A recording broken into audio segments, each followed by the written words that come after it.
Hi. When people ask me what do you do for a living, when they meet me at a networking event or a social gathering or anywhere that they don't know me already or don't know what I do, I don't like to just come out and say I'm a coach. But I am. My name is Jeff Klubeck, and I own Get a Clue Incorporated. I'm also a senior consultant with Wolf Management Consultants, and I want to take this opportunity on video to explain what coaching is, because when people ask me socially or interpersonally or in a networking environment, I usually like to say that what I do for a living is I wake up every day and figure out how I'm going to deserve my wife and kids, something really true to my heart like that. Because, coaching, what is coaching? If you say, well, I'm a coach, people may not know exactly what you mean. It's a unique profession. It's a unique service to be able to provide for an individual or a business. And I think I do it in a unique way. Now, I'm not talking about, first of all, I'm not talking about executive coaching. I'm talking about life and business coaching. And when I say business coaching, I'm talking about small or micro business, solopreneur. So make sure you're watching the right video if you want to understand this methodology. And there's a lot I could say about coaching, but I'm going to try to keep this to 10 minutes or so and break it down for you. First of all, there's a formula. In my opinion, coaching is a formula that includes motivation and accountability. And those are the two main ingredients, if you will. There's some coaches, in my opinion, that are really good at motivating, but may not be as good at holding somebody accountable, because that's confrontation. There are other coaches that are really great at accountability. Drill sergeant, get in your face, hey, what are you doing, what are you doing? But can't necessarily keep the rapport that an adult who is comfortable taking less, directions from themselves, might want that rapport. So I believe you need both, really. It's this combination, motivation plus accountability. But maybe that doesn't make as much sense to you, so let's break that down a little bit further. There's two active ingredients in each main ingredient. There's two things that I do in coaching to make sure I'm motivating people. And then there's two general areas that I'm mindful of when I'm trying to hold people accountable. So let's look at motivation first. One way to motivate somebody is to just give them strategies, strategic information, just step 1, step 2, step 3, tactics, procedural information. Because it's one thing to say, hey, go there. And it's something different to say, go there, here's a map. Here's where, the directions, the specifics. Somebody's going to have way more confidence to move forward and actually take a step and get into action if you're giving them the strategies and tactics. Even if they're not 100% sure it's going to work, it could give them more certainty than they had in the first place, more motivation. And let me tell you, whether you want to achieve results in life or in business, there's proven strategies. Tony Robbins likes to say, I think it's Tony Robbins, but it's music to my ears. He says, success leaves clues. Think about that. Success leaves clues. Is there any area of your life or your business that you want to succeed in that other people have never succeeded in before? No, of course not. The libraries and the bookstores are full of self-help and instructional and how-to in any area that you can think of. And in life, there's usual suspect areas that people want to get better results in life. We're talking about health, relationships, finances. There are proven strategies to get good results in those areas. Entertainment or travel or a bucket list, things that people want to do before they die. Growth, whether it's personal, professional, or spiritual growth, and of course, legacy, charity, and philanthropy. Those are kind of like the 6 major areas where people might want results or better results than what they currently have in their life. And there's proven strategies for that, and it's my job as a coach to be well-read and to be able to have the strategy on the spot or be able to point them in the right direction. And sometimes, I'm not an expert in all of these areas, so sometimes I have to refer people out to a licensed or a registered or more depthful level of expertise if they want to really get more results than just I can be able to provide them strategically, that is. But as a coach, I always need to be able to either have a strategy or help somebody see, or have access to the strategy. And what's funny about this is that most people know exactly what they need to do in order to succeed, but for some reason they're just not doing it. I'll talk about that in a second. In business, there's usual suspects also. Business planning, time management, goal setting, business development, team building or strategic staffing. In a broad brushstrokes, marketing, sales, customer service, finance. There's 4 major departments in any business. And a lot of times small business owners, they got good at doing something when they were working for somebody else, and they got enough confidence or enough encouragement to go do it on your own, and now your initials are in every box on the org chart, and maybe you're not as good at some of the other things that it takes to run a business, and you need some help, you need some strategy, you need some support, and then it's easy to get up and get going. Now, when we have the strategies and when we know what to do, If we're still not doing it, then the other aspect of motivation is what I call belief intervention. Some people might call this behavioral intervention or transformation or trans-contextual lasting change. Whatever the case may be, it's in here, right? If you've got a proven strategy and you're not taking action, then there's got to be something going on in your head. Really, you got to be focused on some fear or some limiting belief or some false information, or maybe there's some habit or pattern in your behavior, maybe even an emotional addiction that prevents you from actually getting onto the road. So in my opinion, the very best coaches to motivate people sometimes have to get people out of their own way, and it's up here. It's a psycho-emotional conversation. It's a conversation about why we do what we do. What is our belief around pleasure and pain? What are our emotional survival needs? How are we getting those fulfilled? I mean, to give you the best example I can think of, if you had the best ship in all of the land, and you were the best trained sailor in all of the land, and you had the best crew to go and sail with, and if you had a blank check from the king to go and trade with, why wouldn't you go and discover new land? Well, if you believe the world is flat, you're not going, even with all of those advantages and all that likelihood that you'll be Columbus or whoever gets remembered for discovering new land. But think about all the things in our lives that we could achieve our potential that we're not because of some negative belief or some false information. A belief is cool because it motivates our action, but we can believe in things that just aren't true. I mean, examples of beliefs to be drastic with you, like an African American will never make the White House, or Jews deserve to be burned in concentration camp ovens, or women shouldn't vote. I mean, these are examples of things that people actually believed were true. We all know that they're not. What's going on in your life that you think is true that actually isn't, and how would you ever know?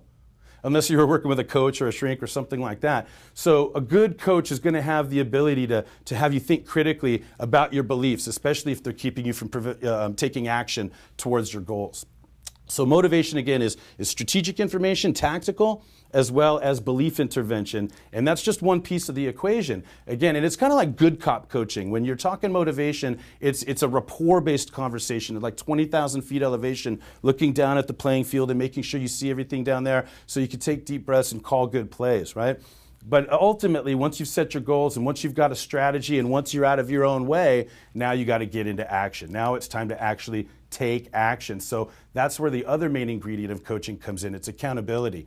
And there's two main things that I focus on in accountability. One of those is integrity. Now, a lot of people, I think integrity is funny because integrity, in my experience, it's like parenting or driving. Everybody thinks they're great at it, but everybody else sucks, right? It's really funny. Integrity, and the other thing too is that the connotative usage of the word kind of takes us away from its origins sometimes. I was having a discussion with a client recently about what does integrity mean? And he said, well, honesty and ethics and kind of an ethical honesty. And I said, yeah, sure, but I wanted to add to that, and I want you guys to understand that integrity means, think about to integrate. There's the coming together of one thing with another. And in coaching, especially coaching with Get a Clue, we're very concerned about making sure you, the client, are integrated, really, almost like a spine being in alignment so that your body functions properly. What are we integrating then? Well, let's think about these things. First of all, your life's meaning, right? The ultimate meaning of your life. And we want to integrate that with your gifts, because we all know that we are all given special gifts. So if we think about the gifts, what we're best at, what we're capable of, we can start to make meaning of our life and get those integrated. And then our gifts with our potential, right? If we recognize our gifts, we don't want to stuff them in a box. We want to celebrate our gifts and share our gifts with the world and let our gifts help us reach our potential so that we make a good contribution to our families, communities, humanity, and so forth.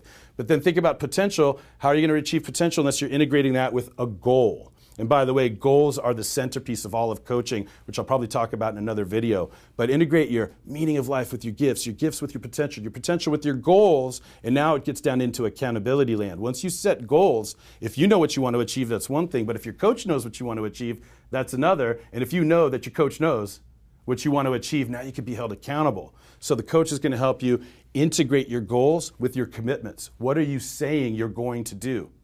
What are you giving your word to?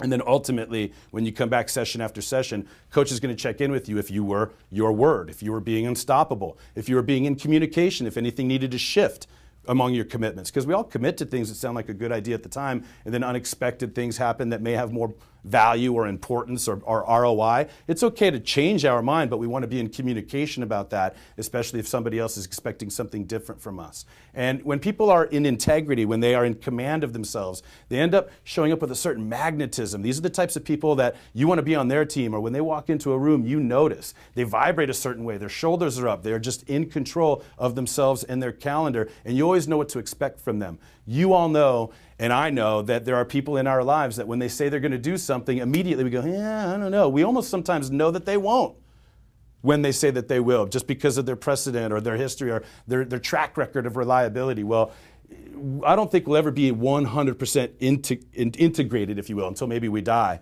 That's another theological conversation. But we always want to strive towards the greatest level of integrity possible. And without being held accountable, when nobody else is watching, a lot of times we give our word out all over the place and we just don't follow through.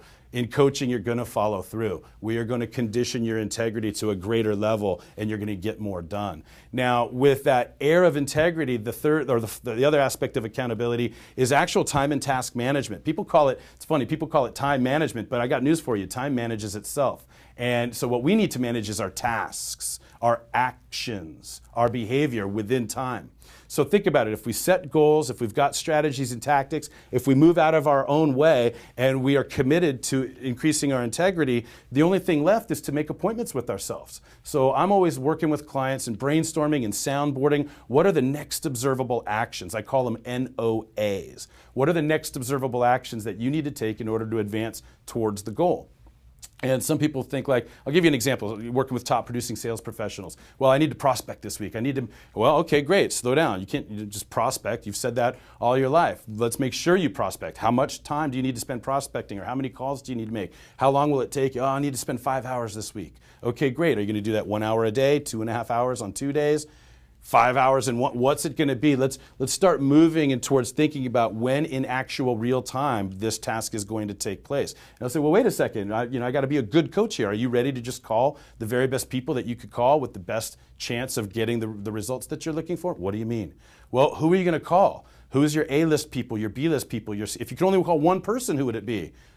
Oh, okay, so you need to make a call list, don't you? You need to spend some time. How long will it take you to come up with enough names to sustain 5 hours worth of, 30 minutes, yeah. Okay, so really the next observable action is to spend 30 to 45 minutes going through the database to siphon out or create your call list so that you can spring into action and get going. Even better if you do it the night before, right? How many times have you woken up on a Monday morning going, well, what do I do now? Well, if you set your call list on the Sunday night, you'll know exactly what to do Monday morning. It's not rocket science, but a coach helps you see it, and a coach helps you get motivated. And so part of the job of coaching is just to, right this way, please, just to escort people into their calendars, to ask the question, what day, at what time are you going to start prospecting? Are you going to start prospecting Monday morning at 10 a.m.? Great, call me at 9:57. Make me your first call of the day. Right? You're going to prospect till 12, from 10 to 12? Great. Call me at 12:01. Make sure that I know that you're done prospecting. We'll do whatever it takes to help you and make sure that you're held accountable. And some people need more accountability and some people need less, but it comes down to sharing with your coach what you are committed to, in fact. What are the actions you're going to take on a daily and weekly basis to execute the strategy, to reach the goal, to meet your potential, to celebrate the meaning of your life, whatever that happens to be. So all of this falls apart, of course, if it's not sitting on goals. And so if we've edited this properly, what you'll see now is that motivation and accountability sits on top of the goals. The very first accountability of coaching is to set good goals. And if there's no goals, there's no coaching. So that's why I use 2 complementary coaching sessions to make sure I help people get their goals established. And it's after that process, they're going to have a really good idea of what working with me or a Get a Clue coach would be like. Comp session number 1 is to show you motivation. Comp session number 2 is to show you accountability. So after 2.5 hours of free coaching, you'll have had the experience of motivation, you'll have the experience of accountability, and you'll know for a fact whether or not coaching, especially done the Get a Clue way, is for you. So I hope this has been informative. There's so much more I could say about coaching, but maybe you're motivated now to pick up the phone and schedule your complimentary coaching session. Call 619-618-1177, or you can send an email to compsession, COMPSESSION, @getaclue.net.